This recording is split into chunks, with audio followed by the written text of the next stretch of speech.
Hello students, let us resume our discussion on critical appreciation of a poem. And in my last lecture, I have discussed about the content-oriented criticism. That means the basic patterns of the contents or the basic structures of content that we have to focus while appreciating any particular poem.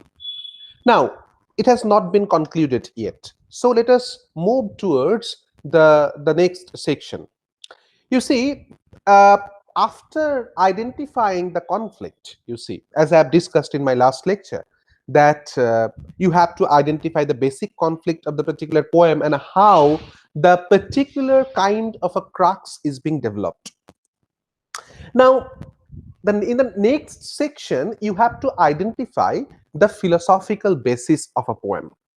Now, the question is, it's a bit tough, you see, that identifying a philosophical basis if you do not know anything about philosophy.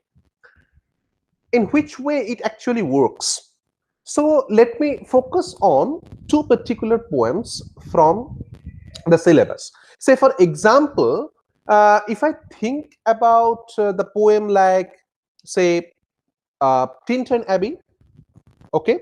So you will find that when you will deal with Tintin Abbey, you will find that somehow the focus is being given, or the primary focus of this particular poem is deals with a kind of a philosophy that Wordsworth is preparing or maybe using in this particular poem. And what is that? You will find that it is called the pantheistic philosophy.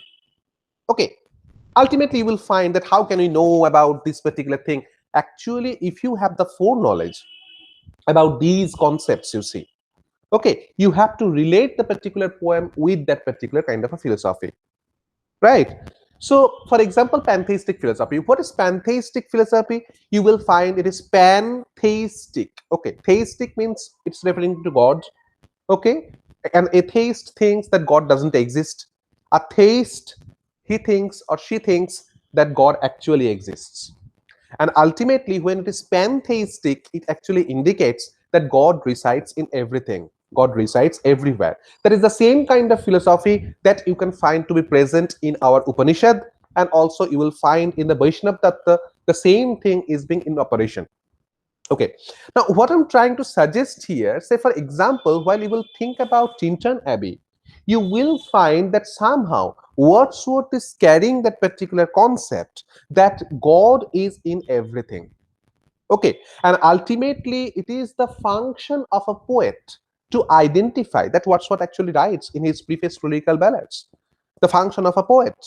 Okay, uh, that is marked by Coleridge as more than usual organic sensibility, that is marked by Wordsworth, and Coleridge says that the secondary imagination, and so. Okay, I will not go with the theory.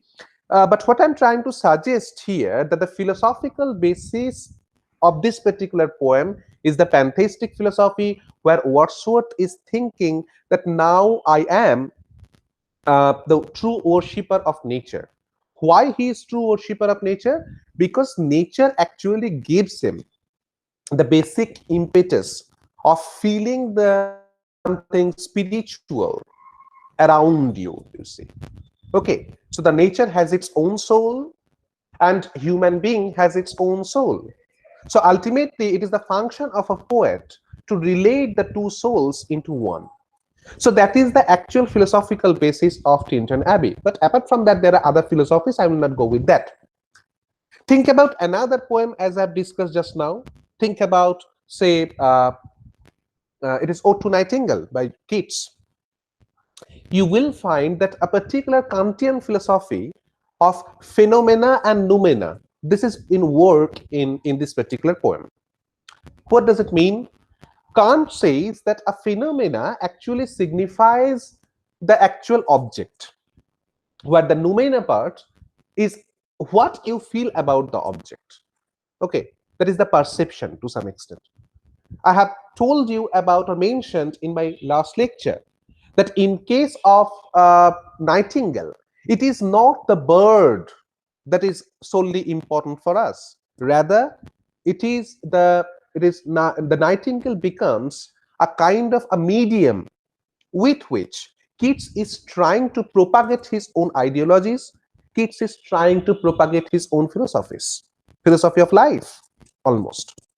You will find in the romantic literature, there are ample references of the bird poems.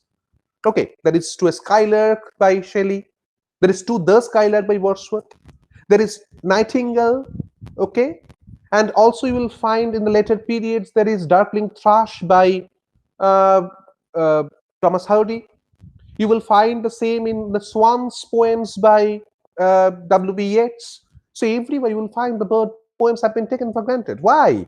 Why the birds? Just because of the particular form, you see, the birds are actually the figures that can be considered to be, the flying nature of imagination, the flying nature of your own perception can be treated with the bird. So a philosophical basis is being considered here. That is the phenomenon, not the phenomena part, but the noumena part, that is your own perception. Think about Nightingale. Nightingale becomes a medium through which Keats is trying to propagate that it is a symbol of permanence. It is a symbol of your own ideologies to be transported into another realm. You are creating an alternative world.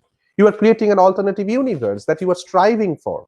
Okay, so try to identify that philosophical basis. Now, it is the hard part, you see, that ultimately the theories and the philosophies, it will be only visible to you if you have the foreknowledge about the philosophies and theories. So the next point is try to find the major theoretical assumptions. Now, what is the theoretical assumption? You see that there are ample references of the theories. What are the theories you have gone through? Now, think about the cultural theories. Think about postcolonialism. Think about feminism. Think about Marxism in its larger part, class consciousness and others. Okay, racial discriminations, exploitations, imperialism, and so everything you see. Whenever you will deal with this particular poem, if you have the foreknowledge about the theories, now the theories are the tools you see, and with the help of which you can interpret any particular text.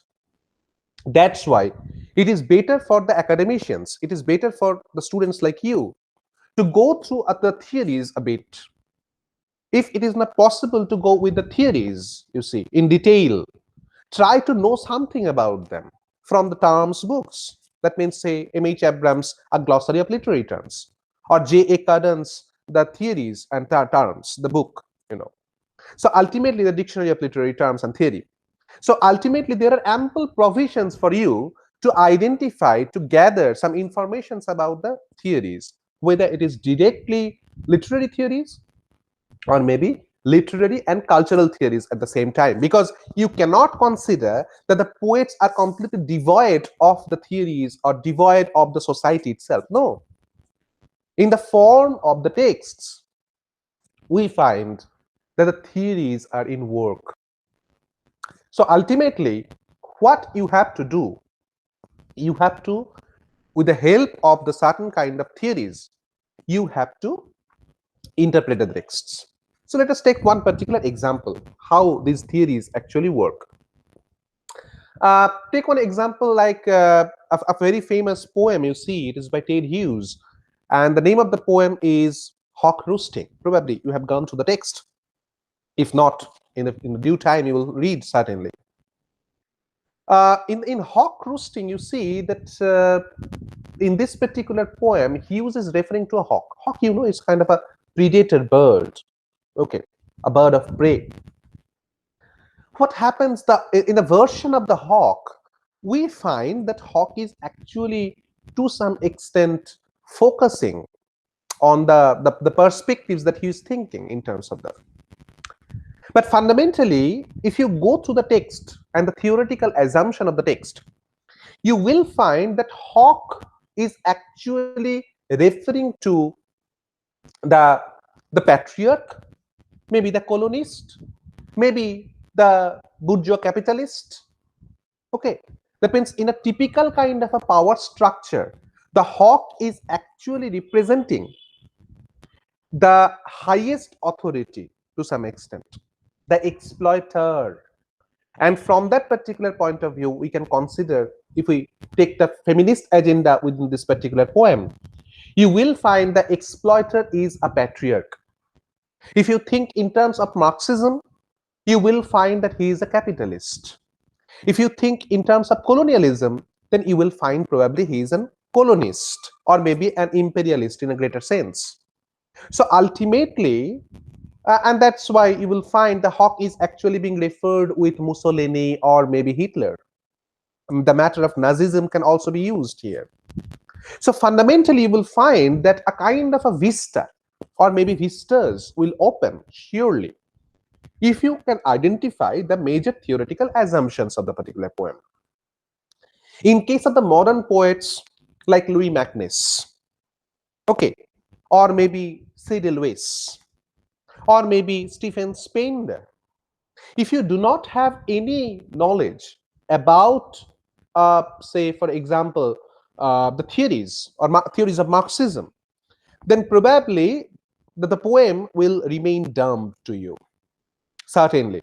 So that's why if you have the foreknowledge about the theories, then you can, with the help of theories, you can interpret the text in a proper way.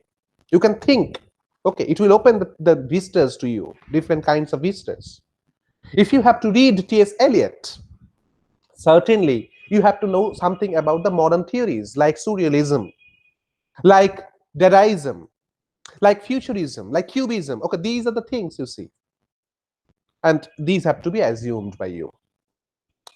Now, when doing with interpreting the particular text, you may find some other texts to be coming in your mind. You can cross-refer. That is the cross-reference. Say, for example, this particular poem is actually makes you feel, makes you think about any other poem. Just like that, this poem is also doing that. But don't try to use. Okay, you can use some phrases, you can use some lines, but don't try to elaborate those lines in detail. Okay, why? Because if you elaborate the other poem, if you elaborate the other lines or begin to elaborate the other lines, you will be swayed, and now it is your examination, and ultimately it is not possible for you to go everything in detail, right? Because the time constraints are there, and you have to follow the basic patterns. You can refer to them, that is, cross-textual references are good, but don't go with the other texts in detail. You can refer, just that, nothing apart from that. And another thing that is very significant regarding the content and theme-oriented interpretation of a text, that don't come to any conclusion, right? Why I am suggesting that, you see that you are saying, I consider that this particular poem is Elizabethan. This particular poem is surely romantic poem or modern poem or likewise. And you are stating that the temperament of the poem, it indicates that the poem was written by William Wordsworth. Or the temperament of the poem, it indicates that the poem was written by John Donne, just because of its colloquialism and so. So don't come to any conclusion, because you are doing with the new critical method of writing.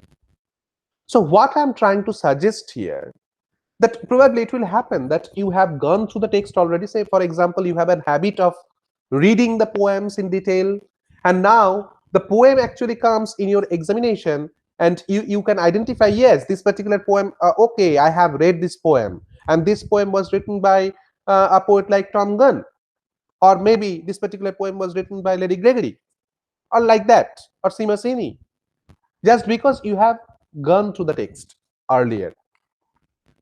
My suggestion to you, though you are well aware of the particular fact, it's a kind of a trick that I'm suggesting you. Though you are well aware of the particular fact that the title of the poem is this, the poem is written by that author, and the poem is actually expressing the basic temperament of that author that you can identify, but don't write it in your answer paper.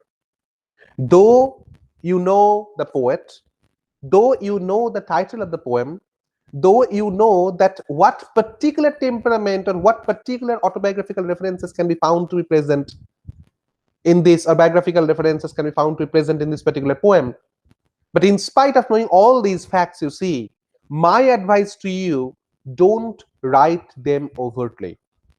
because in the new critical approach there is a strong suggestion that you have to interpret a text from the perspective of the text itself. That means the word plays, intricacies, the interrelations between words and phrases and images and symbols, these will make you feel what the poem actually shows. Don't try to find for the external impulses or external stimuli, or maybe the author, or maybe the title of the poem that makes you think properly about the poem itself. Don't try to judge them from your known angles. Try to think about the poem from a different kind of orientation and develop your answer in a simpler way then.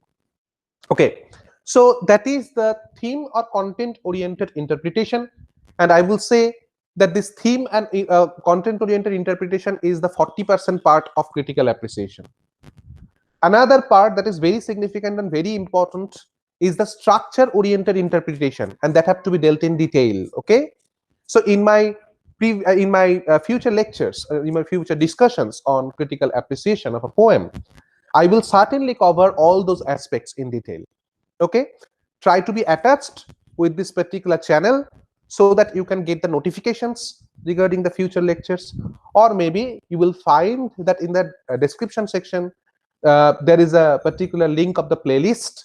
I will give that certainly, and that playlist will show you the lectures on critical appreciation. Okay, so subscribe the channel and stay attached. Today up to this, thank you then.